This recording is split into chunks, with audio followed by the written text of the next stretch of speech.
गया था, वो प्राचीन सबसे शक्तिशाली मानी जाती है उस time. Availability of the iron able the fertile Ganga and the tributaries provide the mean of the cheap and the convenient communication. Location of the Patliputra facilitated routes of the communication along the Gangas. So Rajgriha was the old capital of the Magda and located amongst the hills. जो राजगृह है, राजगिरा जो उसके बारे में, उसके पास ही जो उसकी पुरानी राजधानी थी, मैंने आपको बताया कि पहली थी, उसके प्राचीन राजधानी थी, उसके बाद नई पटना को बना लिया गया, पाटलिपुत्र को बनाया गया जो प्रेजेंट टाइम पटना है। तो उस टाइम उसके आसपास जो है, मैंने बताया जो हिल्स थी वो काफ़ी पार्ट प्ले करती हैं, उसको एक सिक्योरिटी भी प्रोवाइड करती हैं, जल्दी से हमला नहीं किया जा सकता उसके ऊपर। So Maurya empire, the rise of the Magadha culminated in the emergence of the Maurya Empire। तो जो मगध में स्पेशली जो जब जैसे ही मौर्य एम्पायर फ्रंट में आया, उसने मगध को डेवलप करने में सबसे बड़ा पार्ट प्ले किया, जिसमें चंद्रगुप्त विक्रमादित्य का सबसे बड़ा हाथ था। Chandragupta Maurya in basically 321 BC was the founder of the empire who extended control the Afghanistan and Baluchistan। Actually मेरे थोड़ा सा ना मुंह में थोड़े से छाले हो गए, उस वजह से प्रॉपरली मुझे से जो है प्रोनाउंस नहीं किया जा रहा, एनी लेकिन 1-2 दिन में ठीक हो जाएंगे। Its grandson Ashoka the most famous ruler conquered the Kalinga. मैंने आपको बताया कि चंद्रगुप्त का जो लड़का था बिंदुसार था, बिंदुसार का लड़का अशोक था, तो अशोक एक तरह से ग्रैंडसन हुआ चंद्रगुप्त का, तो वो एक सबसे महान एक राजा माना जाता है। उसने सबसे पहले कलिंग को हराया, लेकिन जैसे ही कलिंग को हराया उसके बाद उसने युद्ध की नीति को त्याग दिया। उसको देख कर डर गया, अभी इतना घमासान युद्ध हुआ, सिर्फ एक वॉर हुई, वो प्रॉपर्टी के लिए हुई, लैंड के लिए हुई, वो एक तरह से ईगो को हर्ट, जो हमारी जो उसकी जो हर्ट कर रही थी उसके लिए हुई। तो उस वजह से वो एक तरफ से उसका माइंड डाइवर्ट हो गया और उसने उस जो एक तरह से वॉर की पॉलिसी को छोड़ दिया और उस कलिंग के युद्ध के बाद उसने युद्ध नहीं किया। वो एक्चुअली एंशिएंट हिस्ट्री में सबसे एक ग्रेट किंग के रूप में माना जाता है। Variety of the source of the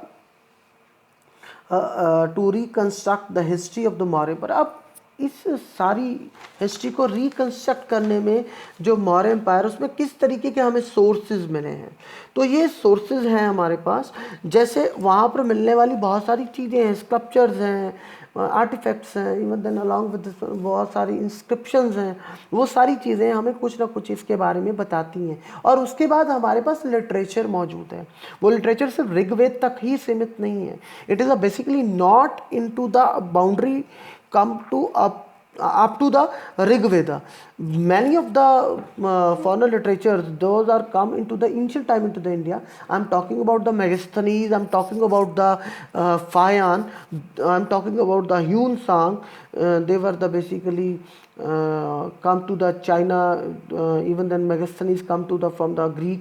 He was the royal ambassador of the Greek, or he spent many years into the Maurya Empire, especially into the Chandragupta Maurya, at the time of Chandragupta Maurya, and he wrote his book.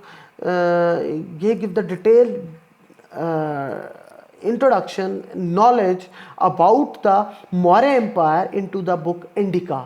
Indica उसके हाथ से लिखी गई book थी जो मेगास्थनीज ने खुद लिखी, और उसके बारे में उस टाइम में मौजूद इंडिया की, स्पेशली मैं बात करता हूँ मौर्य एम्पायर की, उनकी पॉलिटिकल पोजीशन के बारे में, उनकी सोशल पोजीशन के बारे में, और उनकी एक तरह से इकोनॉमिकल पोजीशन के बारे में सारा काफ़ी हद तक डिटेल नॉलेज वही प्रोवाइड करता है। तो so here archaeological find the especially sculptures Ashoka inscriptions होते हैं जो खोद के लिखवाए गए हैं। तो बहुत सारे उसने पिलर्स के ऊपर, उसने रॉक्स के ऊपर ये सारे इंस्क्रिप्शंस को करवाया। उसने एक्चुअली उस रिलीजन के बारे में, उस अपने धर्म के बारे में, स्पेशली धम्मा के बारे में, उसने महात्मा बुद्ध के बारे में, सारा उनकी शिक्षाओं के बारे में, सारी चीज़ों को आम जनता तक पहुंचाने के लिए वो सभी चीज़ों को इंस्क्रिप्टेड किया गया। वो सारा पिलर्स के ऊपर किया गया, रॉक्स के ऊपर किया गया। तो ये सारी चीज़ें भी हमें डिटेल नॉलेज प्रोवाइड करती हैं उस समय में। Literary source like indica account of the Megasthenes, अर्थशास्त्र ऑफ कौटिल्य। कौटिल्य मैं बात करता हूँ चाणक्य की, चाणक्य का ही नाम कौटिल्य है और उसने अपनी बुक अर्थशास्त्र लिखी है जिसके बारे में उसने डिटेल इस टाइम की पूरी पोजीशन के बारे में, राजा के कर्तव्यों के बारे में और पूरे राज को चलाने का सिस्टम के बारे में सारा बताया गया है। और ये एक तरह से डायरेक्टली हमें एक लाइट प्रोवाइड करता है उस टाइम की इकोनॉमिकल कंडीशंस के बारे में, सोशल कंडीशंस के बारे में, पॉलिटिकल कंडीशंस के बारे में। And Buddhist, I am talking about Hiuen Tsang, Faxian, they also come to time many times into the India. Even then Fayan come to at the time of Chandragupta Vikramaditya, and along of this one after that some time Hyun-sang come into the Harshvardhana. तो हर्ष के time में ह्यून-सांग आया और उसके समय में जो है फायान इससे पहले आया. They also provide us a detail knowledge about the on that condition of the Maurya Empire. Ashoka Dhamma. So here we talk about the Ashoka Dhamma. Ashoka Dhamma क्या था? अशोक धम्म से अर्थ दिया गया, ये एक जो है धम्म जो शब्द यूज़ किया गया वो धर्म के लिए यूज़ किया गया. कुछ प्रिंसिपल्स डिज़ाइन किए गए थे, तो क्या थे मैं सारा बताता हूँ आपको. Ashoka was the first ruler who inscripted the messages in his people to his people on stone, rocks and pillars. मैंने अभी आपको बताया. He used the inscriptions to proclaim his principles of dhamma.